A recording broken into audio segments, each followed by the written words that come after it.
देखिए, मुझे लगता है कि इस टॉपिक के ऊपर जिस तरह से नोएडा का मीडिया डिबेट्स कर रहा है, उसी से उसकी इंटेंसिटी का पता चल जाता है।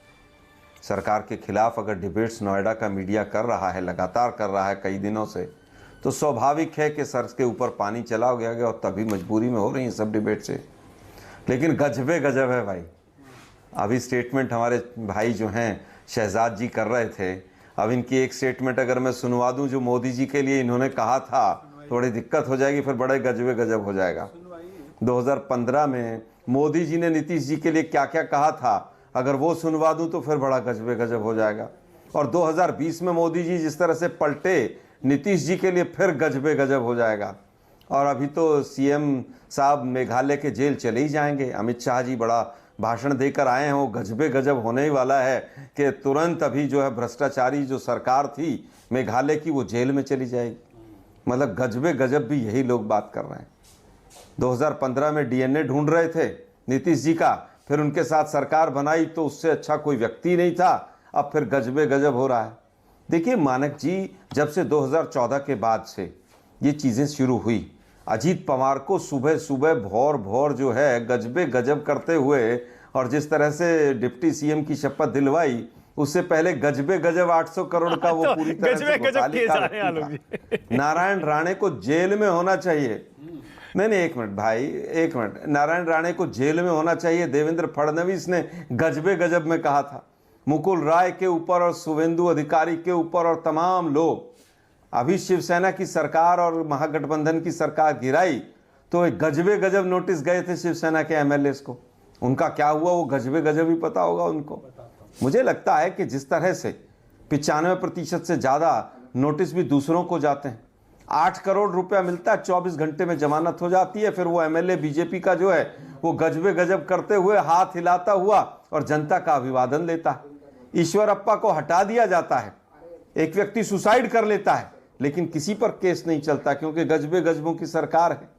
मुझे लगता है आज ईडी में और सीबीआई में पोस्टिंग की मारामारी है, केवल एक पोस्ट को छोड़कर। टॉप वाले तो मोदी जी के खास हैं मित्र, उनको तो 5-5 साल की एक्सटेंशन मिल जाती है।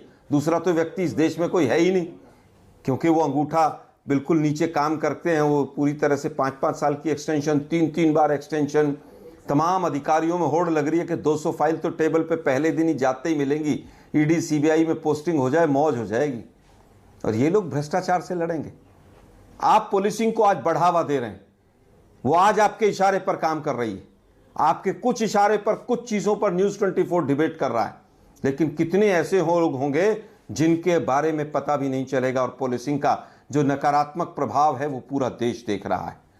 कितने नोटिस जा रहे हैं, जीएसटी के पूरे पूरे बाजार को नोटिस जाते हैं और फिर चुपचाप कुछ हो जाता है। ये देश के अंदर खुलेआम चल रहा है। नोटबंदी हुई, हजारों करोड़ रुपया लेकर एक व्यक्ति अहमदाबाद के स्टूडियो में बैठा था, और ईडी और सीबीआई, आलोक जी एक मिनट अंतिम बात कहना चाहूंगा। ईडी सीबीआई पूरी तरह से कहां पर गायब है आज तक पता नहीं।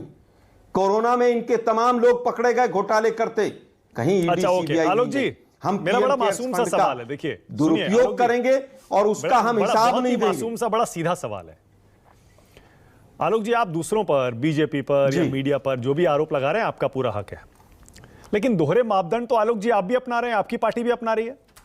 बंगाल में ईडी जाती है तो Sharda scam, Narada scam, TMC भ्रष्ट है, ममता दीदी भ्रष्ट है। दिल्ली में शराब घोटाला होता है, केजरीवाल भ्रष्ट है, मनीष सिसोदिया भ्रष्ट है। आरजेडी पर छापा पड़ता है, नहीं ये सताया जा रहा है। वहां महाराष्ट्र में एनसीपी पर होता है, सताया जा रहा है। मतलब जो आपके साथ है, आप भी तो उसी के साथ खड़े हो रहे हैं भ्रष्टाचार के मामले पर।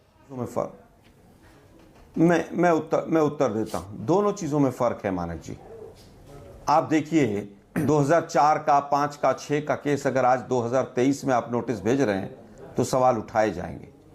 और अगर शराब घोटाले कांड में 10 साल बाद भी कोई जांच नहीं आएगी और रिपोर्ट नहीं आएगी तो उसके ऊपर भी सवाल उठाए जाएंगे। मोदी साहब ने जितने तमाम बड़े बड़े भाषण दिए, उनके ऊपर आज सवाल उठ रहे हैं ना खाऊंगा ना खाने दूंगा, और फिर नोटबंदी के लोग जितने थे सब भाग जाएंगे। मैं पेगासस की जांच नहीं कराऊंगा, सुप्रीम कोर्ट कहेगा कि हमारे साथ कॉपरेट नहीं करेंगे। 42,000 करोड़ रुपया शेल कंपनीज का आएगा, लेकिन ईडी और सीबीआई जो हैं वो हनुमान चालीसा पढ़ेंगे। अजय आलोक, उसके बाद भजन सेकंड राउंड करेंगे वो ढोलक लेकर। अजय आलोक सवाल उन पे भी पूछे जाएंगे। उसके बाद हाँ सेकंड राउंड में ले लेंगे। मैं आज हम नौकरियों पर बात कर रहे हैं। एक मिनट, मानक जी नौकरियों पर बात कर रहे हैं। उत्तराखंड में सैकड़ों नौकरियां दी। थोड़ी बोलोगे आप भाई, आपके साथियों को भी भ्रष्टाचार एक जांच नहीं चल रही, गजबे गजब हो रहा है। बिल्कुल भ्रष्टाचार के बचाव में केवल एक ही बोलेगा, बताइए। यहां पर भी बिग ब्रदर बनना है। अरे बाकी भी छोटे छोटे हैं भ्रष्टाचारी, क्या हुआ उसके तो वो बैठे हैं आरजेडी वाले, वो तो कन्विक्टेड भ्रष्टाचारी है। कौन है वो तो कन्विक्टेड भ्रष्टाचारी है भाई साहब। कोर्ट तय करेगा, ढूंढ रहे हैं, कोर्ट तय करेगा। कोर्ट ने लालू के केस में तय किया। उनको आप विक्टिम मानते हैं कि करप्ट मानते हैं? बताइए आप, बताइए विक्टिम है या करप्ट है लालू? लालू को 4 बार कन्विक्ट किया, बताइए क्या है वो? बताइए एक स्पेसिफिक बताइए। गजबे गजवा है, इधर शांत हो जाएंगे। ये पहली बार गजबे गजवा है। हाँ बोलिए, बोलिए बोलो आलोक भाई, बोलो। चुप्पी अच्छी नहीं लग रही? किसका टर्न है भाई, बताइए। आलोक जी बोलिए, जवाब दे दीजिए, उसके बाद आगे चले जाते चुप्पी सूट नहीं करती आप लोग, बोल दीजिए। हम यही कह रहे हैं कि जमीन के लिए नौकरी का स्कैम अगर हुआ है तो 2005 के सबूत मिलेंगे क्या? 5 महीने पहले एफआईआर हुई और आज मोबाइल खंगारा जा रहा है कविता का। चलिए मतलब 5 महीने पहले जिसके एफआईआर हुई कविता के मोबाइल में आलोक जी एक सेकंड, 1 सेकंड। लेकिन शराब घोटाला तो हुआ है ना, तो फिर के कविता से पूछताछ तो सही होनी चाहिए।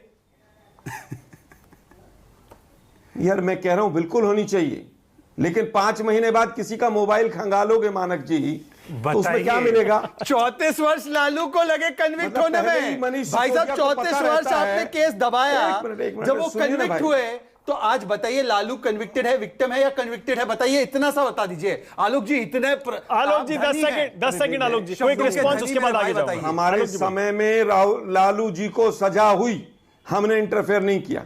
हम केवल ये पूछना चाहते हैं, विक्टिम कहां से हुए? सिसोदिया का लॉकर कल चेक होगा।